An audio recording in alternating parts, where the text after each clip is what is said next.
Good morning. Good morning. We are WRME live in Mustang, Oklahoma. I'm Carl Mingers. This is Aaron Burns. And we have our first real spring-like day today. I know. Of course, you don't know if it's real or not. You know, if spring is here or if we're going to have freezes and tornadoes next week or whatever. Well, and there's that misty drizzle, so hopefully. Yep. Oh, it's just great. We're supposed to hit 70 degrees here today.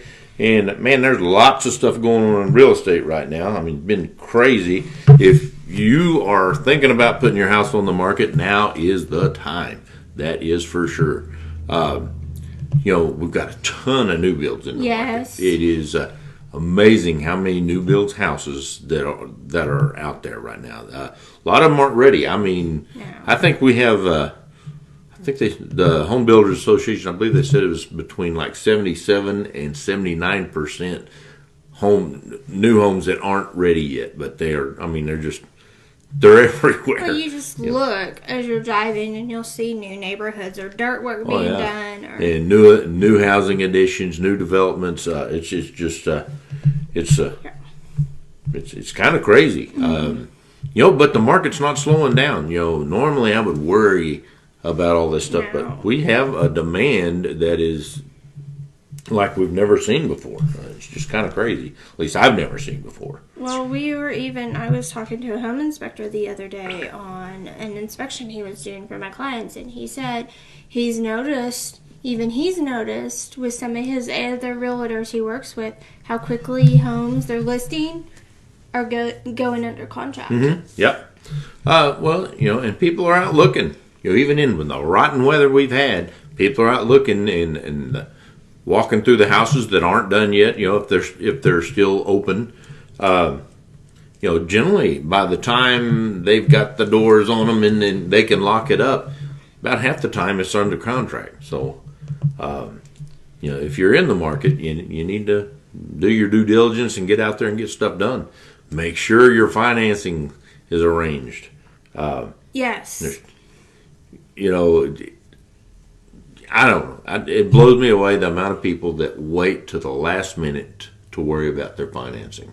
And if you want to find that house, you need that financing started and in order to get that offer in quickly. Yeah, and I tell you what, if you're getting pre-qualified and all that stuff, you will know just by working with the lender during just the early stages whether you like them or not. And if you don't like them, find another one. Okay, because there's tons of them out there, and many of them are just awesome. I mean, in the real estate industry, if it wasn't for the mortgage industry, we'd be in trouble. Okay. Well, and the quicker you get that done, the quicker you know your options. Oh, we can afford to go a little bit higher. Or, oh, we can't build, but we're going to have to buy a reseller. We can buy a new build. You're going to know what you can and can't do early on, which will keep from wasting your time. And it's critical for us as realtors to know what you can and cannot afford, and to stay, if you can only afford $250 and $250 is your max, I'm not even going to look at a house that's $260, $270 to show you.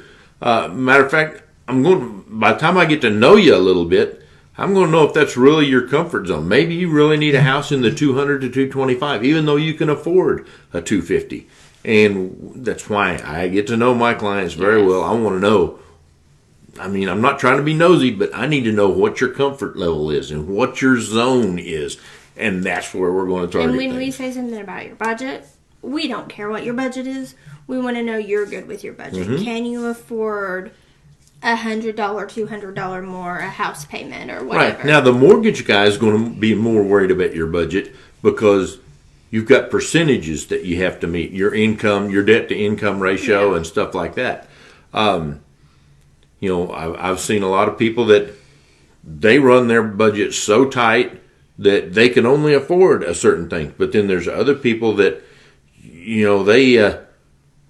like having more extra spending money, and so they're going to go with a less of a mortgage than maybe the next guy. So I don't know. There's so many things to think about, and the sooner you think about them, the easier the whole process is for us and for you. Okay. Yeah. We got some open houses this weekend, right? We have two. We have one at 7209 Lancelot Place in Oklahoma City. That is a just off I-44 Northwest Expressway. 4-bed, 2.5 bath, 3,012 square feet. It's listed at $179,900. $59 a square foot. It is. It Wow. is. That is $5 to $10 less than anything in the area, I believe. Good price. Yeah. So it does.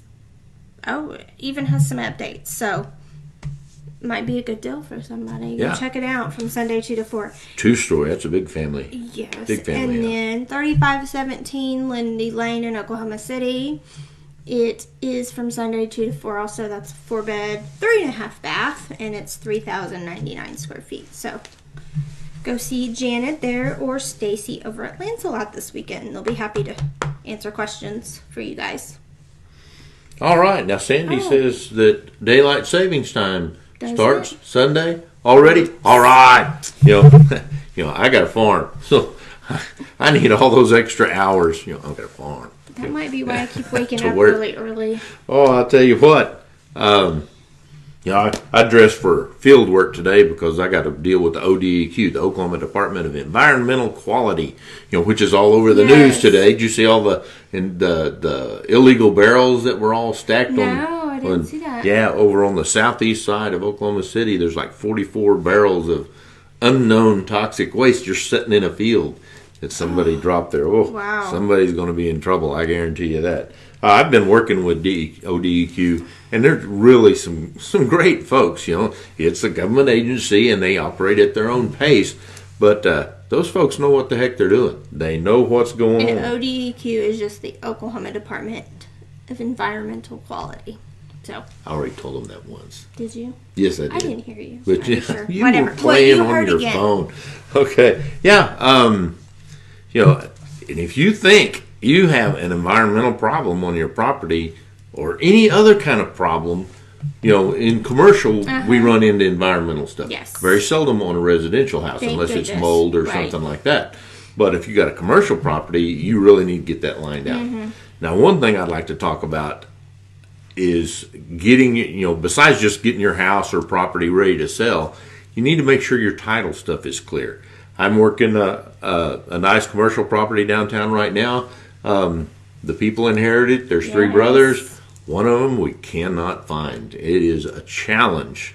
Even in this day and age of technology, it is still can be challenging to find somebody. and they all want to sell it. I mean, but if they can't find the 3rd brother, then we have to partition the property, which is about a 4 to 6 months process through the court system. And that's no fault of anybody's. Right. No attorney can do it faster because it has to go through these certain stages. But it'd been nice to know about that a lot earlier so we could have started solving these problems. It's fun. Good morning, Don. Good to see him here. Yeah. DLS is Sunday. Daylight savings time. DLS. Quit it with the acronyms. Okay? Not dial-up. Not DSL. Oh, I hear you. What else we got going? Oh. Chocolate Festival's tonight. Chocolate Festival is tonight. And that's at the Mustang Community Center. Starts at 6 o'clock. I think it's like $10. Something. And you get to go try all this different chocolate stuff. Then put in your vote. It's a big deal. It's a fundraiser for the Friends of the Mustang Library. Yes. Okay. So go support the library. It's a big deal. We have a good. They used to have it on Valentine's Day or right there, but the weather's always horrible in February, and they've got iced out or snowed out or whatever so many times. They moved it into March, and that's been a good decision for them. It works though. People are still going to go out for chocolate regardless. Oh, of when I tell it you is. what, dude, seeing people just kind of gorge out on chocolate, it's crazy. It's a crazy deal. Okay. Yeah, save time. I think we've covered most everything. I think so. Unless you guys have any questions. Yes. Bring Poke them Tupperware. questions in the bottom. Yes. Bring your Tupperware for the chocolate festival. You won't be alone. Chocolate bacon and chocolate cake and gluten-free chocolate and anything you can think of. It's awesome. It's a crazy deal. All right. Well, I think we're going to sign off for today. We're going to go out and enjoy this 70-degree weather today. We're Weichert Realtors Main Edge, where we do real life, real world real estate every day. Come see us. Bye. Bye.